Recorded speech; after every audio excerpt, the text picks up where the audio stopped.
Good morning, dear students. Welcome to history class once again. So we are learning about the Vedic culture.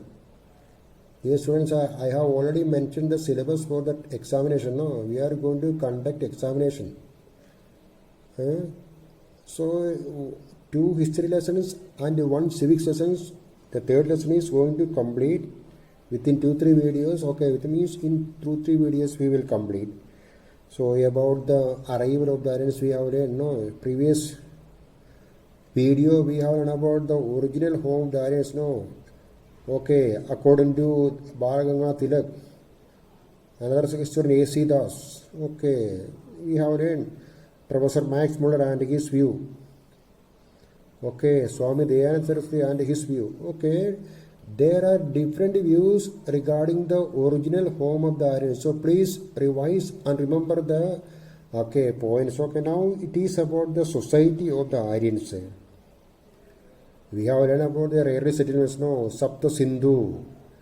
From the Sapta Sindhu, they gradually occupied the whole of North India, and then they called it as the Aryavarta, or the land of the Aryans. No, please remember this one. Now about the social organization. In the Rigvedic time or the early Vedic period, the Aryans lived in villages in the early Vedic period. So what do you mean by early Vedic and the later Vedic period? Okay, in the early Vedic period, when the Aryans lived in the Sapta Sindhu region, it was known as the early Vedic period.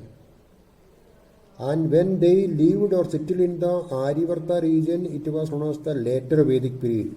Early Vedic period and the later Vedic period, 2 Vedic periods. Okay, please remember.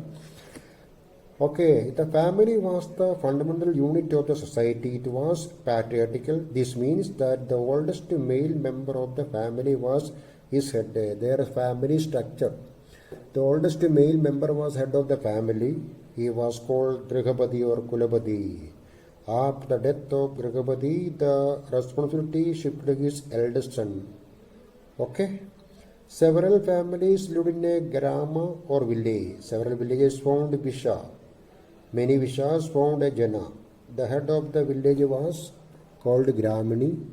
That of Visha, Vishpati. Rajan or king was the head of the Jana. Okay. So family, then we have learned about the many Vishas formed a Jana. Okay. Grama. Several villages formed Visha. Grama, Visha and Jana. Okay. Who was the head of the Jana? Who was the head of the Grama? Okay. Who was head of the Visha? The kings governed with the help of ministers. The important officers included the Gramini, Purohita, Senani, were the important officers who helped the ruler. The Senani was the commander of the army and the Purohita performed religious ceremonies. The administration of the village was carried out by the Gramini. Okay. So please remember Purohita, Senani and their duty. The king did not maintain any regular army. However, in times of war, he used to organize tribal groups to perform military functions. The Aryans king, early kings had no standing army, they had no permanent army, but these tribal chiefs provided him army. During the Rigvedic time, the tribe elected a leader of his own. Rigvedic period, we have already learned Rigveda, no? The oldest Veda, Rigvedic period. The early Vedic period, no, please remember Rigvedic period. The time there the Veda composed. Okay. During the Rigvedic period, 3 popular assemblies known as the Sabha, the Samadhi and the Vidata advised the king. They were advising, committees we can say. Sabha, Samadhi and the Vidata advised the king. The Vidata was the earliest assembly which used to perform all kinds of functions, economic, military, religious and social. Women actively participate in the deliberations in the Vidata. Okay, Vidata was the earliest assembly which used to perform all kinds of functions. it was a very, what we can say, powerful committee. Okay, participation of the women. Okay, then the Samadhi was the assembly of the people and the Sabha was the council of elders. The Sabha performed advisory and judicial functions. The Samadhi was called to session on special occasions. Sessions is meeting, no? Samadhi is hard is meeting on special occasions only. Okay, please remember that special occasion. In the later Vedic age, kingship became hereditary and divine elements came to be associated with the king. Kingship, no, from the father to the eldest son. Okay, hereditary it was. The people had no right to elect the new king, no. There was no democracy. Kingship was hereditary, it means after the, what we can say, death of the king, so his eldest son became the king, hereditary. Okay, this period marked the beginning of a taxation system and administrative machinery.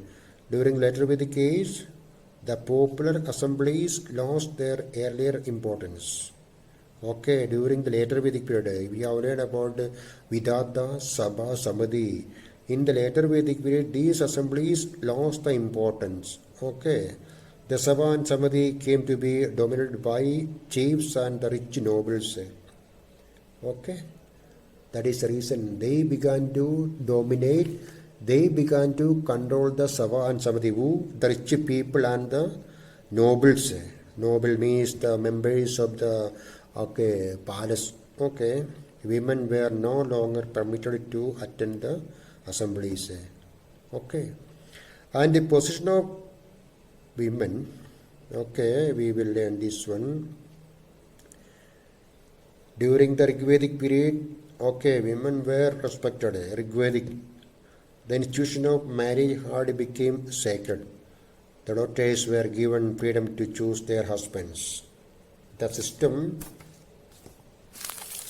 okay, of remarriage of widows was prevalent. There are no examples of child marriage. The marriageable age in the Rig Veda seems to have been 16 to 17. In the later Vedic period, there was significant decline in the status of women. In the later Vedic period, their participation in yajnas was not considered necessary. They did not enjoy the right to property. The freedom to choose husbands by women was curtailed. In the later Vedic period and the early Vedic period, okay, listen, here one question to you.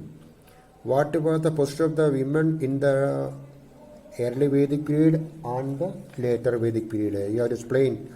In the early Vedic period, they had much freedom, no? But in the later Vedic period, so the society reduced their freedom. Okay. Now something about the class divisions. Okay, Brahmin, Kshatriya, Vaishya, Shudra, or the Varnas, Chaturvarni or the four Varnas, no? Though the caste system is not mentioned in the Rig Veda, but the fact remains that there was some kind of class division in the society. Okay, so here in this topic you will learn about the emergence of four castes in the Aryan society. Emergence of four castes, the Brahmins, Kshatriya, Vaishyas and the Shudras, and their duty also. Okay, so it is known as the four Varnas, Varnasrama, not the Ashramas. Four Asrama, the Brahmacharya, Grihastha, Vanaprastha, Sannyasa, that we will learn. But it is here what we can say, the class divisions, the four Varnas. Okay, and what were the various impacts of these four Varnas in the Aryan society? We will learn in the next video only. So please revise the lesson. For example, first of all, we have learned about the civic lesson, no? Constitution of India, making of the Constitution, no? So you have to revise making of the Constitution. Okay, who framed the Constitution? All this you have to revise. Okay, we will continue. Thank you.